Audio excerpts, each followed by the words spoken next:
하나님이 주시는 말씀 보겠습니다. 사무엘상 12장 1절에서 4절까지 말씀. 구약성경 사무엘상 12장 1절에서 4절까지 말씀. 이 한 절씩 교대로 읽겠습니다. 제가 먼저 12장 1절 읽겠습니다. 사무엘이 온 이스라엘에게 이르되 보라 너희가 내게 한 말을 내가 다 듣고 너희 위에 왕을 세웠더니 이제 왕이 너희 앞에 출입하느니라. 보라 나는 늙어 머리가 이어졌고 내 아들들도 너희와 함께 있느니라. 내가 어려서부터 온 날까지 너희 앞에 출입하였거니와 내가 여기 있나니 여호와 앞과 그의 기름 부음을 받은 자 앞에서 내게 대하여 증언하라. 내가 누구의 소를 빼앗았느냐, 누구의 나귀를 빼앗았느냐, 누구를 속였느냐, 누구를 압제하였느냐, 내 눈을 뜨게 하는 뇌물을 누구의 손에서 받았느냐. 그리하였으면 내가 그것을 너희에게 갚으리라 하니 그들이 당신이 우리를 속이지 아니하였고 압제하지 아니하였고 그래서 네 아무것도 빼앗은 것이 없나이다 아니라. 아멘. 오늘 함께 품고 싶은 꿈이라는 주제를 가지고 여러분들과 은혜를 나누고자 합니다. 여러분들은 꿈은 무엇입니까? 여러분들의 꿈. 그 꿈은 언제부터 가졌던 꿈이었습니까? 이 천진난만하고 순수하였던 이 학창 시절의 꿈은 무엇이었습니까? 이 자신감 넘치던 20대의 꿈은 무엇이었습니까? 이 냉혹한 현실의 모진 비바람을 경험하면서 그 꿈들은 아직도 변함이 없으십니까? 대부분의 사람들은 이 세상의 냉혹한 현실을 경험하면서 이 환경이, 상황들이 변화함에 따라 순수함과 당당함과 자신감을 점점 잃어버리면서 품었던 꿈이 달라지거나 아예 꿈을 잃어버리고 살아가는 경우가 있는 것 같습니다. 저는 기억이 잘 나지 않지만 제가 초등학교 때에는 코미디언이 되는 것이 꿈이었다고 해요. 저는 기억이 안 나요.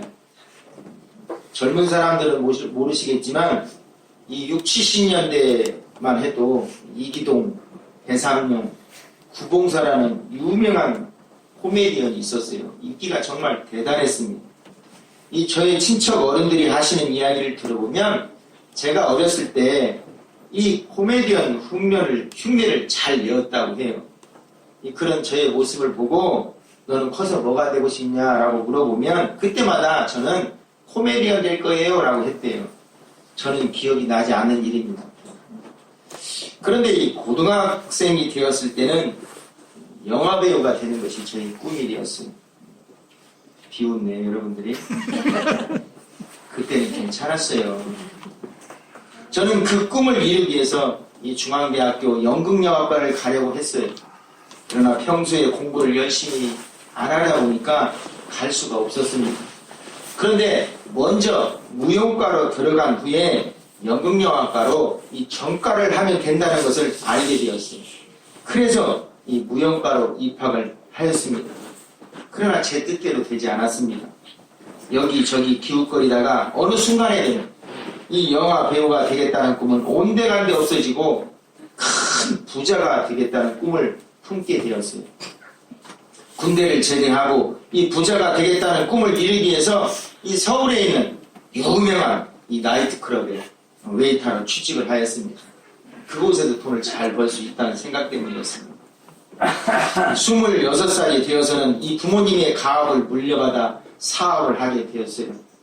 나름 잘 사는 사람이 되었습니다. 더 열심히 노력하면 부자가 되는 제 꿈을 이룰 수 있을 거라는 생각을 하였어요. 제 꿈을 이루기 위해서 참 많은 일들을 하였던 것 같습니다. 그런데 제가 35살이 되던 해 예수님을 만난 후에 제 꿈은 또다시 변하였습니다. 다른 꿈을 품게 되었어요. 그러고 보니까 저의 꿈은 시간과 환경과 상황에 따라서 많은 변화를 가져왔던 것 같습니다. 여러분들은 어떠시나요? 여러분들의 꿈은 아직도 건재하십니까? 아니면 살아오시면서 많은 변화가 있으셨습니까? 과거에 가졌던 여러분들의 꿈, 그리고 지금 꾸고 있는 꿈, 달라지셨나요? 아니면 달라지지 않으셨습니까? 여러분들은 지금 어떤 꿈을 꾸고 계십니까? 아무 꿈도 없는 것은 아닌지 모르겠습니다.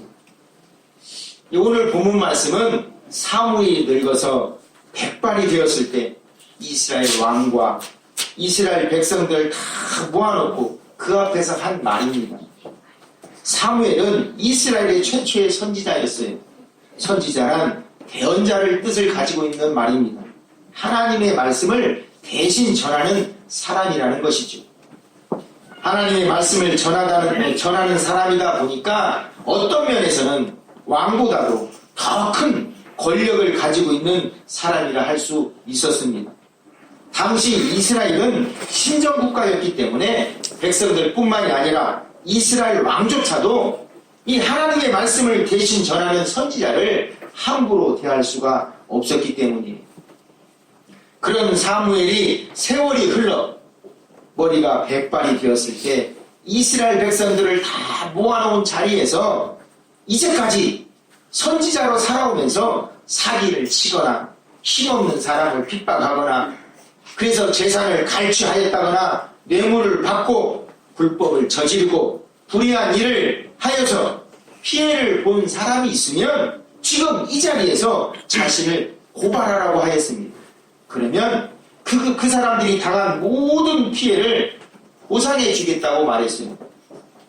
그랬더니 백성들이 하나같이 자신들을 속이거나 억압한 적도 작은 것 하나 빼앗은 적도 없다고 말하였습니다. 사무엘 때문에 피해를 본 사람이 단 한 사람도 없었다는 것입니다.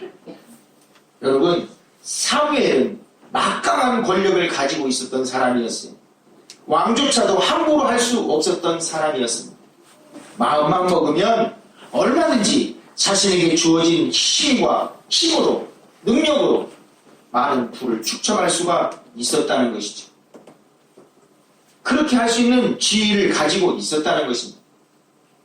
그런데 사무엘 때문에 피해를 본 사람이 단 한 사람도 없었다는 것은 사무엘은 단 한순간도 선지자로서 부끄러운 일을 한 일이 전혀 없었다는 것입니다. 하나님께 선택받은 사람으로서 해서는 안 되는 행동을 한 적이 없다는 것이죠. 한마디로 하나님 말씀에 어긋나는 삶을 살지 않았다는 것입니다. 평생을 하나님의 말씀에 따라 살아왔다는 것을 말해주는 거예요. 이 몇 주 전부터 이 장관과 이 대법관 인사청문회가 이어지고 있습니다. 이 참 안타깝게도 이번에도 여느 때와 마찬가지로 후보자들에 대한 여러 의혹들이 불거져 나왔어요. 매번 인사청문회 때마다 하나같이 크든 작든 자신의 지위와 권력을 이용해서 흉오한 방법으로 부정과 불법을 자행하며 사리사욕을 채우고 있는 것을 볼 수가 있어요.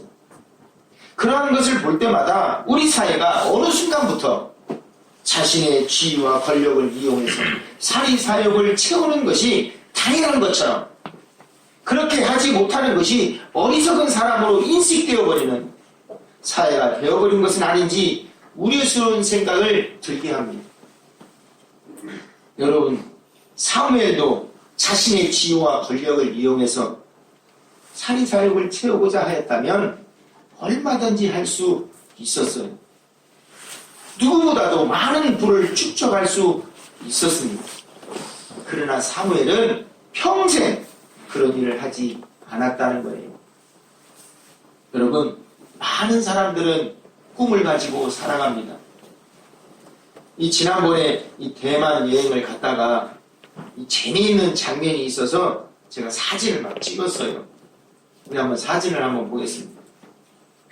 글씨를 한번 잘 보세요. 이게 풍등이라는 거예요. 풍등 아시죠? 자기 소원을 써서 하늘로 날려보내는 겁니다. 그러면 자신의 꿈들이 하늘로 올라가서 신이 받아준대요. 그런 문화가 있어요, 대만에. 그래서 풍등을 써서 올리는 거예요. 글을 잘 읽어보세요. 넘겨줘보세요. 또 넘겨줘보세요. 돈 많이 벌어 좋은 입자리 걸린다. 돈 존나 많아. 또 넣어보세요. 잘 보이십니까? 35살 전에 35살 전에 심어보자. 그 내용들, 지금 대여섯 장을 찍었지만 거기에 수많은 사람이 모여 있는데 수백 개의 풍등을 날리고 있는데 그 내용들을 보면 하나같이 다 돈에 관계된 거예요. 부자가 되고 싶다. 행복하게 살고 싶다. 건강하게 살고 싶다. 그 중에서 가장 많은 걸 차지하고 있는 것은 돈입니다. 부자. 좋은 직장에 취직하고 성공해서 경제적으로 여유로운 삶을 살고 싶은 것. 한마디로 부자가 되고 싶은 꿈. 모든 사람들이 품고 싶은 꿈일 거라고 생각합니다. 여러분들은 어떠세요? 여러분들의 꿈은 무슨 꿈입니까? 집이 없는 사람은 자신의 이름으로 된 집을 장만하는 꿈을 꿀 것이에요. 직장을 구하지 못하는 사람은 좋은 직장을 갖게 되는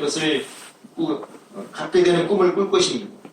정치에 관심이 있는 사람은 정계에 진출하는 꿈을, 건강하지 못한 사람은 건강해지는 꿈을, 사업이나 장사를 하는 사람은 대박나는 꿈을, 경제적으로 어려움을 겪는 사람은 부자가 되는 꿈을, 어떤 이들은 행복한 가정을 이루는 꿈을, 이런 꿈들은 품고 싶지 않은 사람이 어디 있겠어요?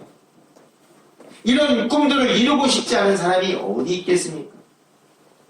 이런 꿈들을 품는 것이 무슨 문제이겠습니까? 전혀 문제가 없는 거예요.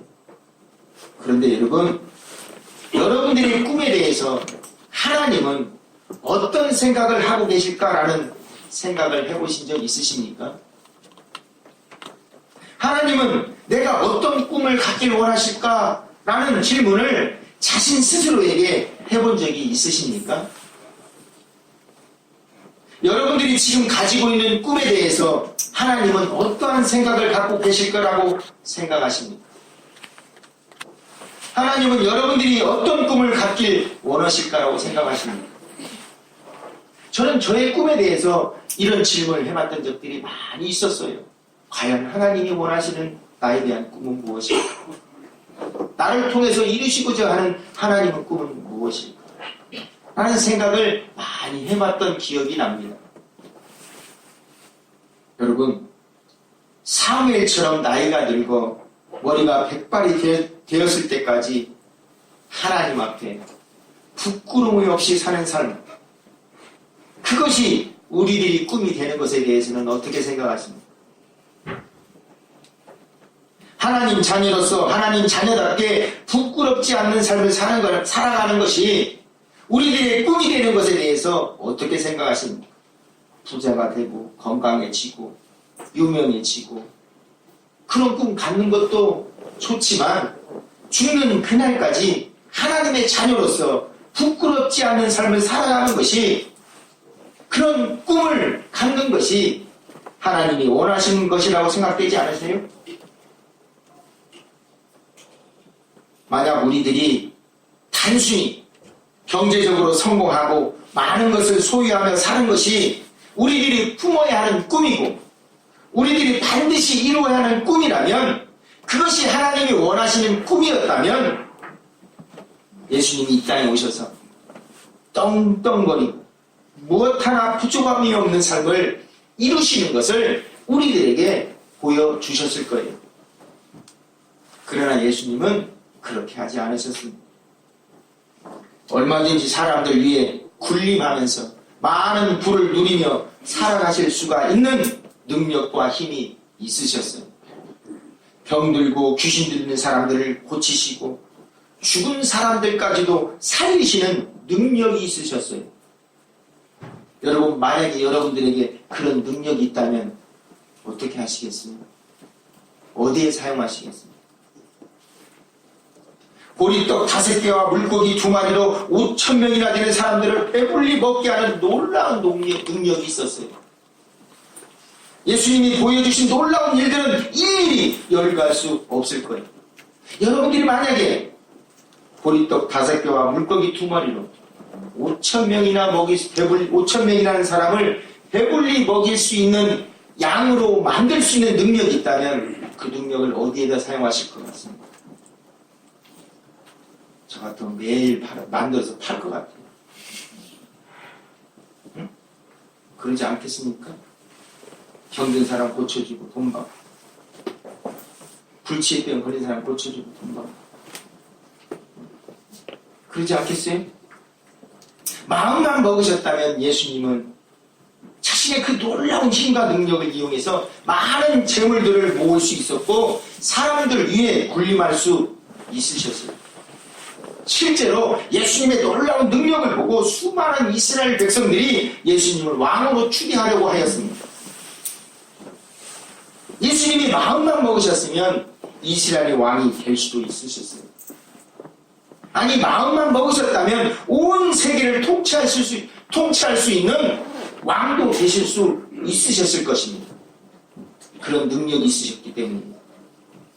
그러나 예수님은 왕이 되려고 하지 않았어요. 사람들 위해 군림하려고도 하지 않았습니다. 많은 재물을 모으기 위해서 노력하지도 않았어요. 왜 그러셨을까요? 왜 그런 힘과 능력이 있는데 왜 그렇게 하지 않으셨을까요? 그런 기회가 있었는데도 왜 하지 않으셨던가요? 예수님이 세상 물정에 눈이 어두우셔서 그런 것일까요? 예수님이 어리숙한 사람이라 그러셨던 것일까요? 예수님이 약삭 빠르지 못해서 그런 것일까요? 아니에요. 그러한 삶은 예수님이 꿈이 아니었기 때문이에요. 그러한 삶은 예수님이 이루고 싶으셨던 삶의 목표가 아니었기 때문이에요. 여러분, 누가복음 19장 10절 말씀입니다. 우리 같이 읽어봅니다. 시작.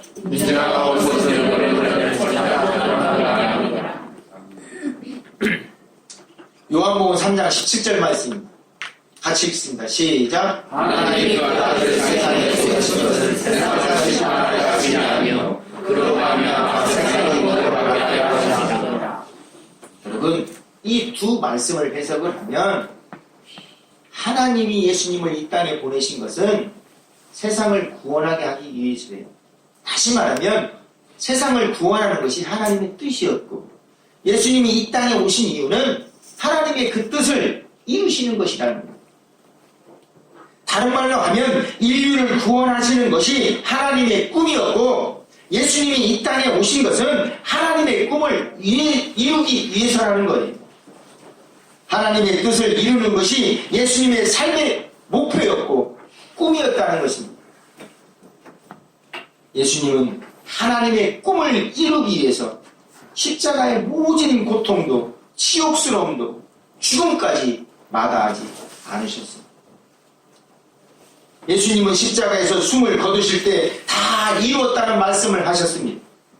이는 예수님의 꿈을 다 이루었다는 말이에요.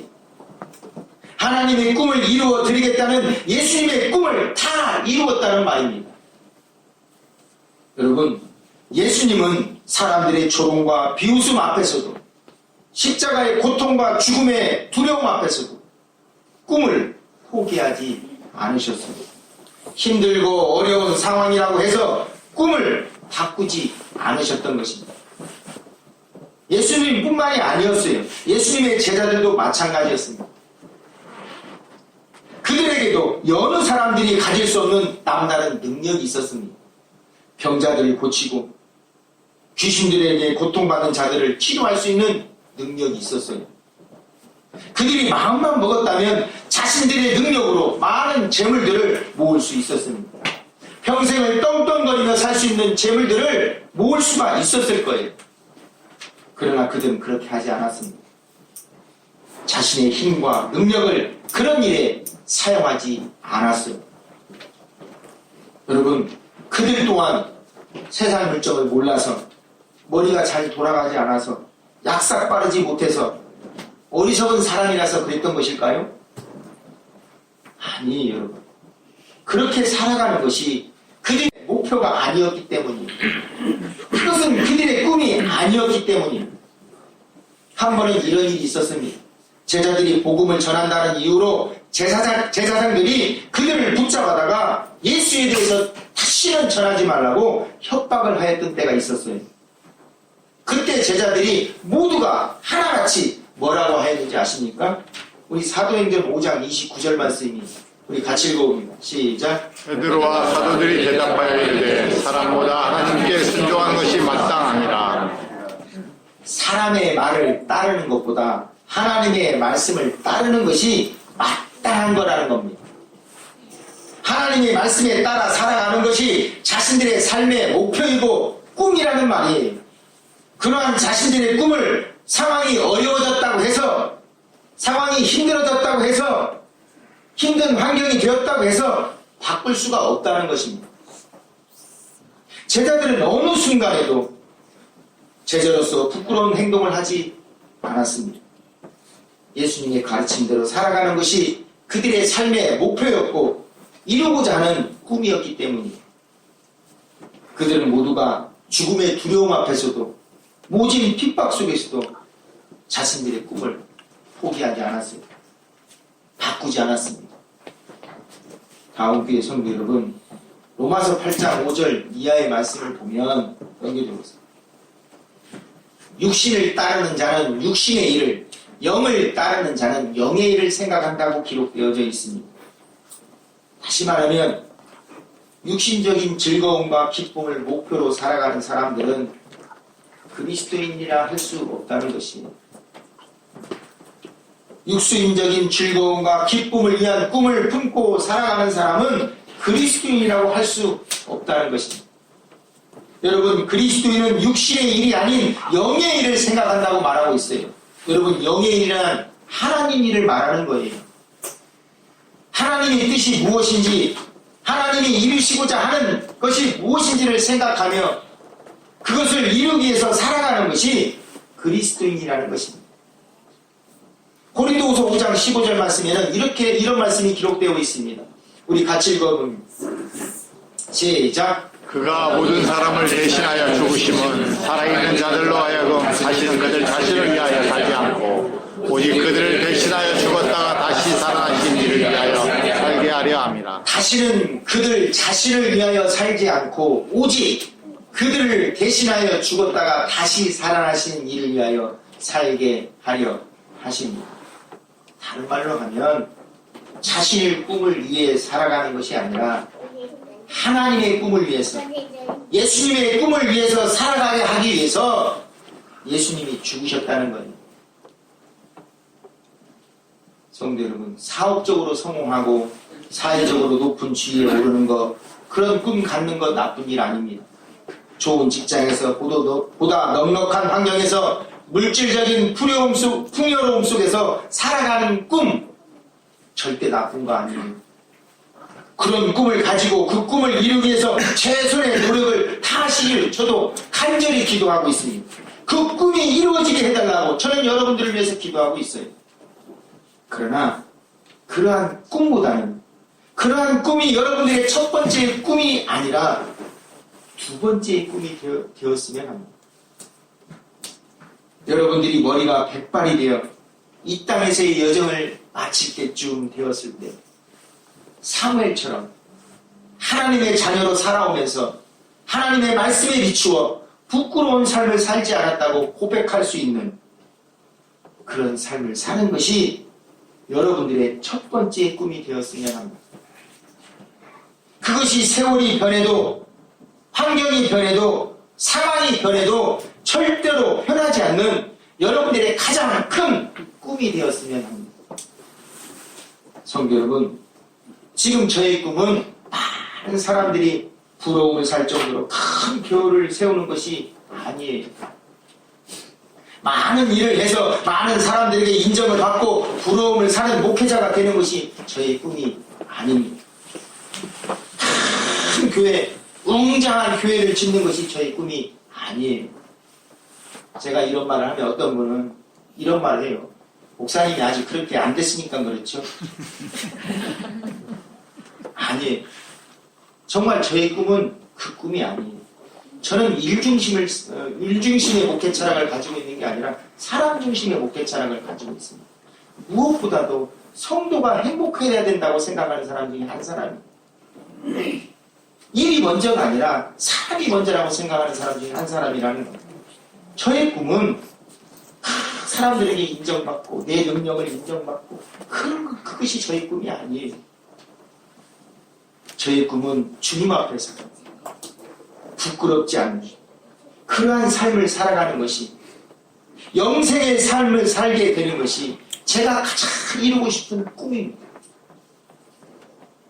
생명이 끝나는 그날까지 하나님 앞에서 신앙을 지키고 부끄럽지 않는 삶을 살고 싶은 것이 제가 반드시 이루고 싶은 꿈이에요. 어떤 상황에서도 어떤 환경에서도 목회자로서의 부끄럽지 않는 삶을 살아가는 것이 저의 간절한 꿈입니다. 저는 그 꿈을 이루기 위해서 그 어떤 것도 감당하려고 노력하고 있어요. 때로는 포기도 하고요.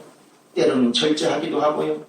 때로는 참고 인내하며 제 자신과 무수한 싸움을 하며 살아가고 있습니다. 저의 꿈을 이루기 위해서 말입니다. 성도 여러분, 예수님이 가졌던 꿈이 우리들이 함께 꾸는 꿈이 되었으면 합니다. 제자들이 가졌던 꿈이 우리들이 함께 꾸는 꿈이 되었으면 합니다. 우리들 모두의 꿈이 예수님이 꿈이 되었으면 합니다. 그 꿈을 이루기 위해서 여러분들과 함께 온 힘을 다하고 싶어요. 그리고 그 꿈을 반드시 여러분들과 함께 이루고 싶습니다. 우리 옆 사람들과 인사합시다. 함께 꿈을 이루어 갑시다. 좀 힘있게 해보세요. 꿈 같지도 않은 것 같아요? 진짜 다시 한번 함께 꿈을 이루어 갑시다. 함께 꿈을 이루어 갑시다. 여러분들이 그 꿈이 반드시 이루어질 줄 믿습니다. 예수님이 고난 받으시면서까지 십자가에서 처참하게 죽으시면서까지 우리들에게 주시고자 하였던 꿈이 무엇일까 생각할 수 있는 여러분들이 되셨으면 합니다. 그리고 예수님의 꿈을 이루기 위해서 우리 모두가 함께 온 힘을 다하는 우리 다음 교회가 되기를 간절히 축원합니다.